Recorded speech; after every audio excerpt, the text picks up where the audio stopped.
విశ్వగురు బసవಣ್ణ ఈయన విశ్వానికి గురు అని మనము పేర్కొంటుంటాం. వీరశైవులు ఎక్కువగా ఆయన పూజిస్తుంటాం. అలాగే వీరశైవులే కాకుండా ఇతర మతస్థులు కూడా ఆయన్ని ఆరాధిస్తారు. ఆయన వచనాలు కానీ ఆయన నడవడికి కానీ ఆయన నేర్పిన సామాజిక విధానం కానీ చాలా ఆకట్టుకుంటున్నాయి.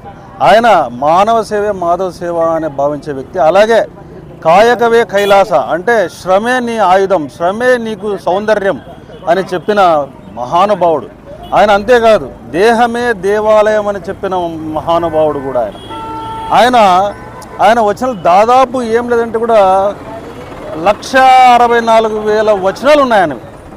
1,64,000 వచనాలు ఆయన రాశాడు. ఆయన ఒక్కొక్క వచనం ఒక్కొక్క మహా సందేశం. ఆయన ఈరోజు మనము ఆయన జయంతి జరుపుకోవడం మా అందరి అదృష్టం. ఈరోజు మనం కరెక్ట్గా 1 సంవత్సరం కిందట ఇక్కడ విగ్రహాన్ని స్థాపించినాము. ఈరోజు ఆయన జయంతి సందర్భంగా అందరూ వీరశైవులంతా గుమిగూడి వీరశైవ వ్యక్తి. ఆయన వచనాలు ఆయన సందేశాలు ఆయనని విశ్వగురుని చేసినాయి. ఈరోజు మేము ఈ సందర్భంగా మనము ఆయన జయంతి జరుపుకోవడము మనందరి అదృష్టం. ధన్యవాదాలు. నేను మాట్లాడు నల్లుడు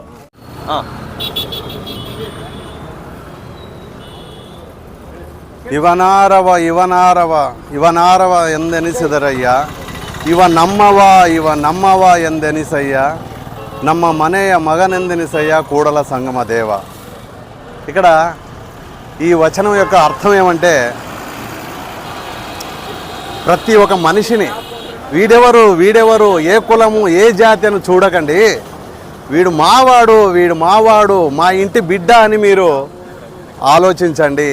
అంటే ఆయన చెప్పిన విధానాల్ని ఏదైతే ఫాలో అయితే ఆయన ఎంత ఈ యజ్ఞయాగాది క్రతువుల్ని డబ్బు ఖర్చు పెట్టి చేసే యజ్ఞయాగాది క్రతువుల్ని నిరసించి ప్రతి సామాన్యుని కూడా లింగాన్ని ఇచ్చి మరి కైవల్యాన్ని పొందొచ్చు, ప్రతి ఒక్కరూ కూడా భక్తితో ముక్తిని పొందొచ్చు అని ఆ రోజు వచనాల ద్వారా ఆయన ఆ రోజు కొన్ని వేల వచనాలు రచించాడు. మరి ఆ రోజు 12వ శతాబ్దంలోనే బసవేశ్వరుడు ప్రతి ఒక్క జాతి కులము చూడకుండా ప్రతి ఒక్కరి ఇంటికి వెళ్ళి వారికి ఏ విధంగా మన జీవన విధానం ఉండాలి అని చెప్పి వాటి యొక్క అంటే ఉదయము భోజనానికి స్నానం, శుచి, శుభ్రత, ఆ తర్వాత లింగ పూజ, ఇవి ప్రతి ఒక్కరికి ఏ ఖర్చు లేకుండా చేసుకునే భక్తి మార్గం. ఇలాంటి భక్తి మార్గము ప్రతి సామాన్యునికి చూపించినటువంటి బసవేశ్వరుడు అందుకే విశ్వగురువు అయినాడు. అందుకే ఈరోజు అంబేద్కర్ కూడా ఒకరోజు విద్యాశాఖ మంత్రిగా ఉన్నప్పుడు కర్ణాటక సందర్శించినప్పుడు ఈ బసవేశ్వరుని తత్వం తెలుసుకొని అయ్యో నేను ఆ రోజు అంబేద్కర్ ఈ బసవేశ్వరుని యొక్క తత్వం ఆ రోజు తెలుసుకుని ఉంటే నేను ఖచ్చితంగా వీరశైవ మతాన్ని స్వీకరించేవాడని చెప్పేవాడు. అందుకే వీరశైవ మతం అంటే ఇది విశ్వమతం అన్నమాట. కేవలము ఒక సూర్యుని ఆకారంలో జ్యోతి ఆకారంలో ఉంటే శివుణ్ణి పూజించడం ద్వారా ఈరోజు సూర్యుడు ఉన్నాడు, సూర్యుడు లేకపోతే మనం బ్రతకలేము. కాబట్టి అలాంటి సూర్యుని కన్నా ఈ సూర్యుడు భూమి విశ్వాన్ని సృష్టించిన భగవంతుని కూడల సంగమ దేవుణ్ణి నువ్వు పూజించు, నువ్వు ఎవ్వరి అక్కర్లేదు.